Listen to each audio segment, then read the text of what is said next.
I'm smiling, guys, because I'm back in studio. And first of all, in my arrival, they were airing the room for me to make sure when I arrive, it's not too warm. And there's this construction guy who is doing some constructions. And I hear the owner whispering and saying to them, hey, you need to be quiet. Like I hear them whispering. And I love that because the studio owner is so nice to me. And I just feel the love from them and the empathy from them towards my direction this morning. So just wanted to express that before we jump into this video, that sometimes, when we are doing our things and we are working through our life to come to a studio, to be able to come here repeatedly every single week and to build relationships with the people who work here and to feel respected and honored in return is just blowing my mind. So I'm so grateful for the treatment that I'm getting here, truly. Welcome back to another video, or if you happen to be listening on the Omni-Channel podcast, welcome back to the podcast. Today, I want to talk about a topic that I have talked before, but it was only a short podcast episode called When People Don't Make Sense, Detecting, Understanding, Blueprint Mismatches. And I remember having to record that episode on my phone, 7 a.m. in the morning, in my living room on the couch, because that was the moment when it came through me raw. And I wanted to honor that and post it at that time. But I wanted to come here to not only sit down to expand on that concept, but also to make sure you guys have a video version of it, of the expanded concept, because I do believe that this is foundational if you are leading people, if you want to lead people, or you want to deal with humans in a way that is the utmost respect possible. Okay, so here's something I have noticed and I have learned over my 32 years of existence in this earth is that humans are perfectly sensical creatures. They all make sense. Everyone makes sense, always. Okay, so I don't believe that there is a single human who does not make sense. Even if they have a personality disorder, through their lens of personality disorder, their behavior makes sense. So their actions and their behavior always make sense. That's the baseline of understanding humans, that we all always make sense. And that's the foundational understanding of the human to human lineage that I'm building right now.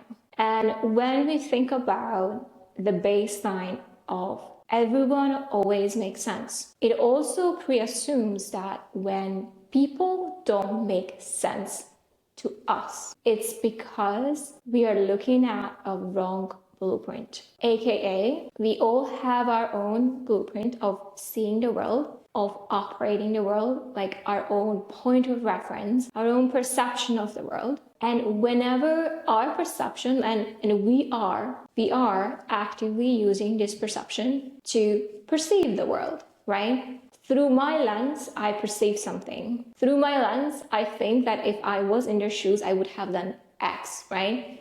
So that makes me think that through my lens of understanding humans, I know what they would do, how they would act, how I would act. I know through my lens of understanding humans, most people, what they do is they start pathologizing and judging, right? If I see someone who is acting in a way that is not in alignment in how I would have acted in their situation, most people, we are like, okay, this is crazy. This makes no sense, right? And that's the easiest route to take, is to judge, is to jump into conclusions, is to be like, yeah, he's just dumb. Like whatever critical label comes up to us, it's what we're going to kind of blurt out. And with that, most people, they just move on with their life, like whatever. Right? And so what I have learned, especially as someone who's actively leading leaders in business context, advising leaders, and actively interpersonally be present with my friends' lives and my own life. What I have noticed is that whenever someone's behavior doesn't make sense to me, my first instinct then becomes to understand why. And then my next instinct then, okay, I'm looking at the wrong blueprint. I need to step into their blueprint, see through their reality, and then suddenly it will all make sense. And every time I do that, I am able to oh, wow, that makes perfect sense now. And I think it does take effort to be like that, but especially if you are someone who is constantly dealing with humans, that this is your job, we can't avoid them no matter what. Having to kind of have this reflex of, okay, this makes no sense, why? Immediately makes you want to understand the other person and what blueprint they are operating from. And what ends up happening is that once you understand them, you develop compassion for them. And with that compassion, you are no longer judging, but you're able to steward or lead the relationship and keep it intact, whether it's a business relationship, business context, or just find the compassion to relate to them and meet them where they are. Does that make sense? Now, we talked about the fact that it actually takes much more effort to wanting to step into someone's blueprint and see them and see the world through their lens. It takes effort, and that's why most people don't do it. But there's something else that is important for you to understand when people are refusing to step into someone else's POV. It's very simply because they don't have a solid enough center from which they can step into someone's reality to observe what's going on for them, to understand what's going on for them. And I have realized this and I've seen this many times when we don't have a strong center, we don't have a strong understanding of what we like, what we don't like, who we are not, what are values, what are important to us, and not just a personal scale. Because remember, if you don't know this, identity does not just come from who I am. Identity, actually, most of identity comes from external things like where I grew up, what's my family lineage, what's happening, which country I am from, which religion, which traditions I'm following, right? In a grander scale of human and race, right? All of those actually adding to identity. So once I'm unclear on my own identity, whether it's in personal or in a greater scheme of what identity is composed of, it's very hard for me to step into your lens if I don't even know who I am. And what I have seen is that there are people who seek identity outside of themselves and they spend a lot of money on identity coaches or just having people telling them that's who you are. And I think it's an important and interesting quest to understand who you are, because from that point you can really walk away from that POV to step into someone else's. So only when we have our center is when we can venture out to look at what's going on for other people. Okay, so we talked about the fact that it's important for you to have that center, and then from that center you can step into someone else's reality to see what's going on for them. And I want to add here, since we are talking about identity here, that what I have found is many people are looking actively to get that defined for them from externally. But I also recognize that it's very hard to find accurate mirroring of people who can genuinely see and perceive you accurately. It's very, very difficult and it's very hard because most people, they project, right? I always urge people to have discernment on whether or not is this an accurate perception of you. And what I have developed over the years, whenever people mirror something about me back to me, is I immediately go this is true, this is not true. Because I already developed a strong enough center that is strong enough to know what is true for me and strong enough to know what is projection, but at the same time is fluid enough to constantly grow and change. And that's also important when it comes to identity.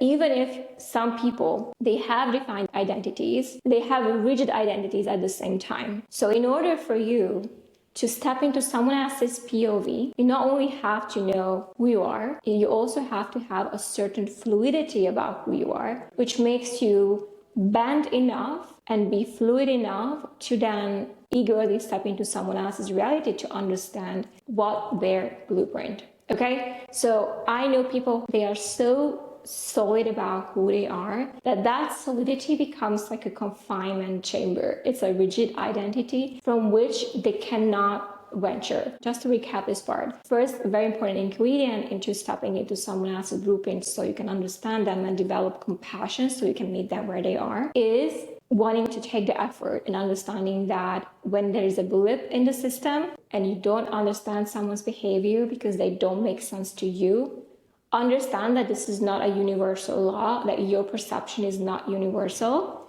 Therefore, this is a signal for you to investigate in what is the mismatch in the way you see it and the way they see it. And so you can go and investigate that and understand them better. Second, have your own identity and have your own center, but make sure that it's fluid enough that you can walk away from it, and also fluid enough that it's not strict in terms of that's who I am, this is right, that's wrong, right? Because when we have defined identity, we sometimes become way too rigid about that. And this is right, that's wrong, right? So then we fall back into judgment. And then the third step would be is to just go ahead and study the people to understand them. There comes a point when you have to recognize that you are in face of someone who does not want to do that. They don't want to put in the effort, like whatever their reasons are. And like I said, it's their own blueprint. The outcome is the same. They don't want to understand me. Therefore, it doesn't matter what I say. I just need to stop talking because at this point, like, they don't care to understand me, right? And recognizing that and just pulling back and saving your energy is gonna be amazing. Sometimes when I step into your blueprint to examine, to understand you because your behavior somehow didn't make sense to me, I can also recognize that, oh, I know why you did what you did, but at the same time, I don't personally agree with that,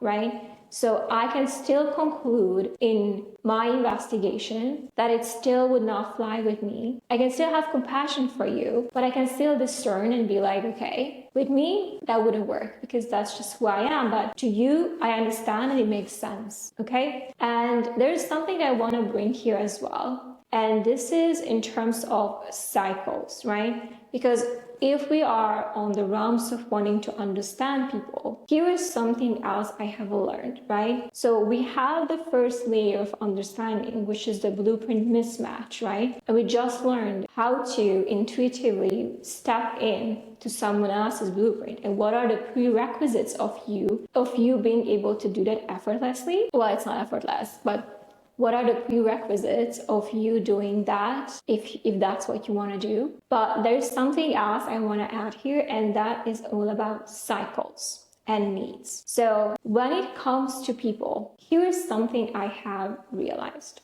The more I look at someone's behavior, and this a personal behavior or a business behavior, but the more I look at someone's behavior, the more I observe the behavior range in which they act, the more it starts to look like a pattern to me. And I don't want to name anyone here, but I have clients that they go through phases of, exploring, launching, pulling back. Like there are cycles in which we all are operate in business.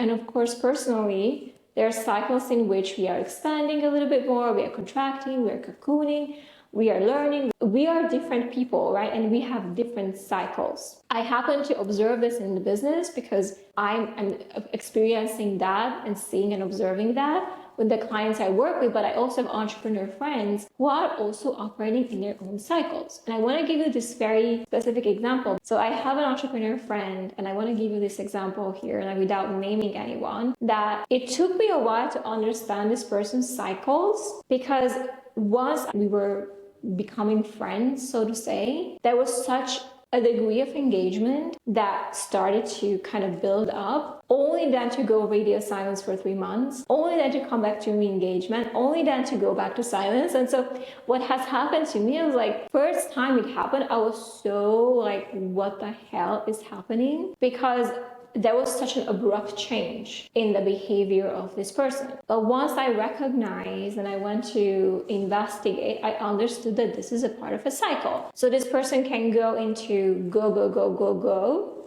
launch mood, and this person can go into reflection, withdrawing, planning, thinking, right? And this person can go into like having fun and being open, right? So once we understand those behavior patterns and we see that, okay, they have this cycle in which they withdraw, they have this cycle in which they launch and they go, they have this cycle in which they reflect, like to understand that in an individual level and to zoom out enough to see it, like the whole thing, is going to help you so much not to take someone's behavior personally. Because the more you see, the more you zoom out, the more you be like, okay, this is part of a cycle for now. So you don't take things personally, right? You don't take it upon yourself. And the same goes to business as well. And I would like to add in terms of buying as well. And I want to bring in the concept of needs, okay?